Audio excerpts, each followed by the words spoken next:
नमस्कार, दिन भर की बड़ी खबरों में आपका स्वागत है। मैं हूं शिवानी।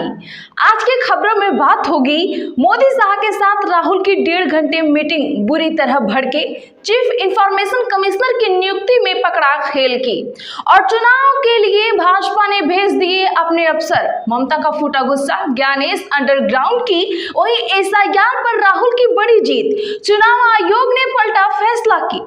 साथ ही जानेंगे अंडमान निकोबार क्यों जा रहे शाह और भागवत की, और खबर के अंत में बात होगी अमेरिका के बाद अब इस देश ने दिखाई लाल आंख, सिकुड़ गया 56 इंच की। इसी के साथ आज दिन भर की सभी बड़ी और प्रमुख खबरों को जानेंगे विस्तार से। उससे पहले एक नजर सुर्खियों पर। राहुल गांधी ने चीफ इंफॉर्मेशन कमिश्नर की नियुक्ति पर उठाए सवाल, पूछा एसटी, ओबीसी और अल्पसंख्यक समुदाय से कितने उम्मीदवार, पीएम शाह के साथ बैठक में जताई असहमति। चुनाव आयोग पर बरसी सीएम ममता बनर्जी, जिलाधिकारी के काम की निगरानी के लिए भाजपा समर्थक अफसर भेजने के आरोप, जानिए क्या है मामला। चंद्रशेखर रावण बोले एसआईआर में तेजी क्यों, क्या कुछ छिपा रहे, शाह से निराश है प्रमोद तिवारी। भाजपा सांसद बोले बिहार के बाद अब बंगाल की बारी।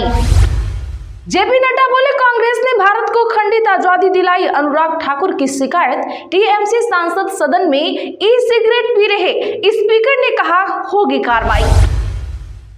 5 राज्य एक यूटी में एसआईआर की समय सीमा बढ़ी, एमपी, छत्तीसगढ़ में 18, यूपी में 26 दिसंबर तक फॉर्म भर सकेंगी जनता, पहले 11 दिसंबर थी लास्ट डेट। हर बेटी का माय का हक, बिना डर और शर्म के लौट सके, रोहिणी का एक्स पर पोस्ट। हार पर तेजस्वी से विवाद के बाद रोकर छोड़ा था घर। शत्रुघ्न सिन्हा ने जया बच्चन पर कसा तंज, एक्ट्रेस ने पैपराजी के गंदे और टाइट पैंट पर किया था कमेंट।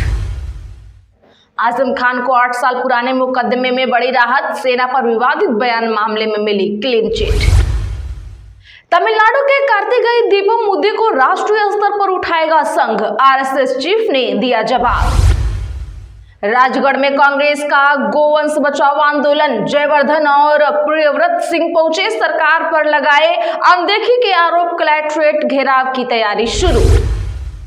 बनभूलपुर अतिक्रमण मामला को लेकर सुप्रीम कोर्ट में सुनवाई टली, 16 दिसंबर मिली अगली तारीख। हल्द्वानी में हाई अलर्ट जारी, 500 से ज्यादा जवान हैं तैनात।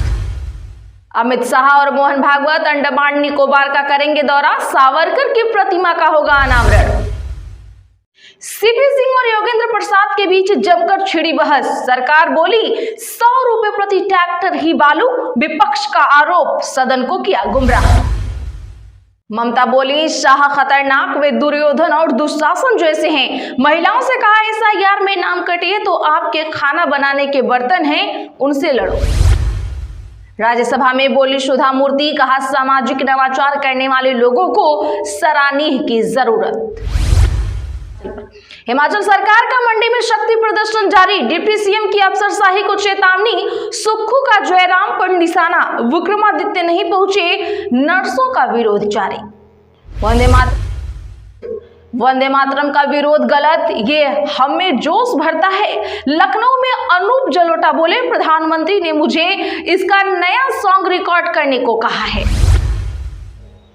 अखिल भारतीय सेना के जिलाध्यक्ष विश्वजीत एआईएम में हुए शामिल, प्रयागराज में महानगर अध्यक्ष ने पार्टी की दिलाई सदस्यता, खुद को ओवैसी से बताया प्रभावी।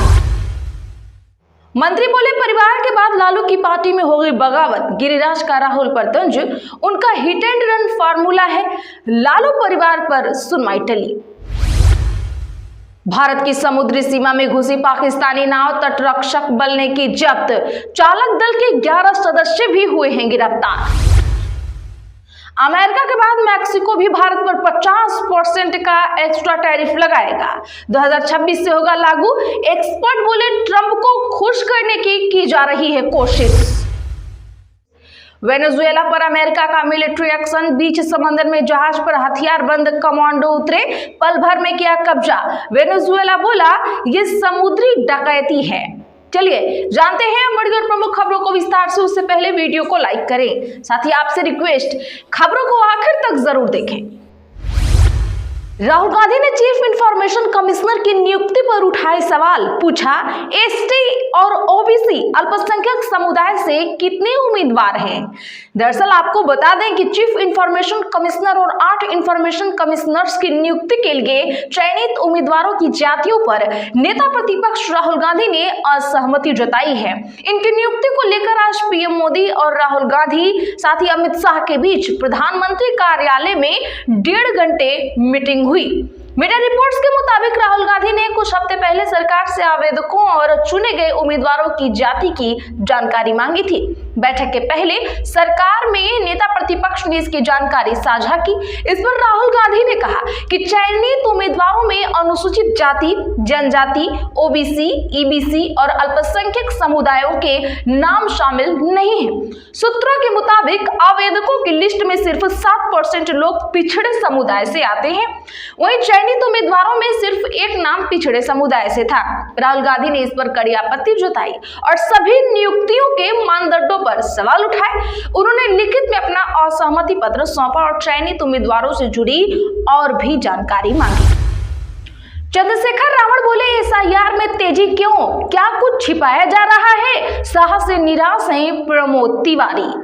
जी हां, बता दें कि आज संसद के शीतकालीन सत्र में 9वें दिन एसआईआर पर चर्चा हुई। लखनऊ सांसद और रक्षा मंत्री राजनाथ सिंह सुबह जैसे ही लोकसभा के बाहर कार से उतरे, उनके पास कांग्रेस सांसद जयराम रमेश पहुंचे।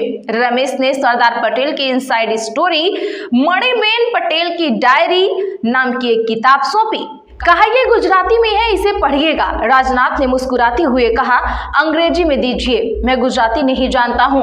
इतना कहकर राजनाथ आगे बढ़ गए। सांसद चंद्रशेखर ने कहा मैं समझता हूं कि सरकार दलितों के मताधिकार को छीनना चाह रही है। एसआईआर में इतनी तेजी क्यों की जा रही है, क्या ये कुछ छिपाना चाहते हैं। वहीं अयोध्या से सांसद अवधेश प्रसाद ने संसद में गृह मंत्री अमित शाह के भाषण पर कहा अफसोस है कि सरकार की तरफ से कोई सही सटीक उत्तर नहीं आया। कांग्रेस सांसद प्रमोद तिवारी ने संसद में अमित शाह के भाषण पर कहा यह कांग्रेस संगठन का जिक्र कर रहे थे जिसका एसआईआर से कोई वास्ता ही नहीं है, कोई लेना देना ही नहीं है। यह दर्शाता है कि सटीक जवाब देने की जगह वे खोखलापन दिखा रहे थे। कल मैं अमित शाह से बहुत निराश हुआ। ममता बोली शाह खतरनाक, वे दुर्योधन और दुशासन जैसे हैं। महिलाओं से कहा एसआईआर में नाम कटे तो आपके खाना बनाने के बर्तन हैं, उनसे लड़ लेना। दरअसल बता दें कि पश्चिम बंगाल के मुख्यमंत्री ममता बनर्जी ने केंद्रीय गृह मंत्री अमित शाह को खतरनाक करार दिया है। ममता ने आज कृष्णानगर की रैली में कहा कि शाह की आंखों में दहशत है। उनकी एक आंख में आपको दुर्योधन तो दूसरी आंख में दुशासन दिखाई देगा। ममता ने स्पेशल इंटेंसिव रिवीजन को लेकर महिलाओं से कहा वे एसआईआर के नाम पर माओ और बहनों के अधिकार छीन लेंगे। वे चुनाव के दौरान दिल्ली पुलिस को बुलाएंगे। ममता के मुताबिक माताओं बहनों अगर आपके नाम काटे गए तो आपके पास किचन के बर्तन हैं, इनसे लड़िए।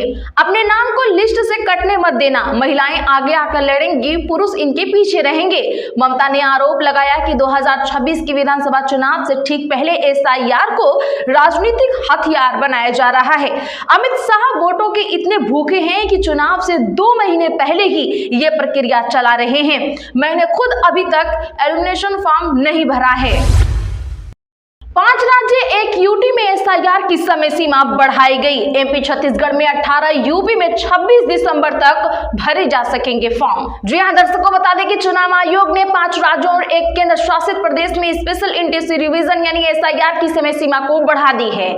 मध्य प्रदेश, छत्तीसगढ़ और अंडमान निकोबार में अब 18 दिसंबर तक फॉर्म भरे जा सकेंगे। वहीं उत्तर प्रदेश में 26 दिसंबर, गुजरात और तमिलनाडु में 14 दिसंबर तक फॉर्म भरे जा सकेंगे। आपको बता दूं तो पहले फॉर्म भरने की आखिरी तारीख 11 दिसंबर थी, जिसे अब बढ़ाकर इतने दिन आगे कर दिया गया है। आयोग ने बताया है कि गोवा, पुडुचेरी, लक्षद्वीप, राजस्थान और पश्चिम बंगाल के लिए समय सीमा गुरुवार को ही समाप्त होगी और ड्राफ्ट मतदाता सूची 16 दिसंबर को पब्लिश की जाएगी। दिल्ली बवाल केस में उमर खालिद को अंतरिम जमानत मिली। 16 से 29 दिसंबर के बीच बहन की शादी में होंगे शामिल। बता दें कि दिल्ली की एक कोर्ट ने आज 2020 में दिल्ली कांड केस में मुख्य आरोपी उमर खालिद को अंतरिम जमानत दी है। उमर 16 से 29 दिसंबर के बीच बहन की शादी में शामिल होंगे। दरअसल दिल्ली में फरवरी 2020 में नागरिकता संशोधन कानून के खिलाफ हुए विरोध प्रदर्शन के दौरान 23 से 26 फरवरी तक बवाल भड़काया गया था, जिसमें 53 लोग मरे और सैकड़ों घायल भी हुए थे। दिल्ली पुलिस का दावा यह है कि सुनियोजित साजिश थी, जिसमें चक्का जाम और हिंसा की योजना बनी। इसमें उमर खालिद, शर्जिल इमाम, गुलफिसा फातिमा समेत 7 लोग मुख्य आरोपी हैं। अमेरिका के बाद अब मैक्सिको भी भारत पर 50% टैरिफ लगाएगा। 2026 से होगा लागू। जी हां, बता दें कि अमेरिका के बाद अब मैक्सिको भी भारत पर हाई टैरिफ लगाने जा रहा है। मैक्सिको की संसद ने आज भारत समेत 5 एशियाई देशों पर 50% तक का भारी टैरिफ लगाने का ऐलान कर दिया है। ये टैरिफ ऐसे देशों में लगाया जाएगा जिनके साथ मैक्सिको का कोई फ्री ट्रेड एग्रीमेंट नहीं है। ये साल 2026 से लागू होगा। जिन देशों पर मैक्सिको टैरिफ लगाएगा उनमें भारत के अलावा चीन, भारत, दक्षिण कोरिया, थाईलैंड और इंडोनेशिया शामिल है। मैक्सिको इन देशों से बहुत ज्यादा सामान खरीदता है। 2024 में इन देशों से 253.7 अरब डॉलर का सामान आया। इससे ज्यादा आयात की वजह से मैक्सिको को करीब 223 अरब डॉलर का घाटा हुआ था। तो आज के लिए बस इतना ही। ऐसी ही खबरों के लिए चैनल सब्सक्राइब करें और बगल में घंटी के निशान को जरूर दबा लें। वीडियो को लाइक और शेयर जरूर करें।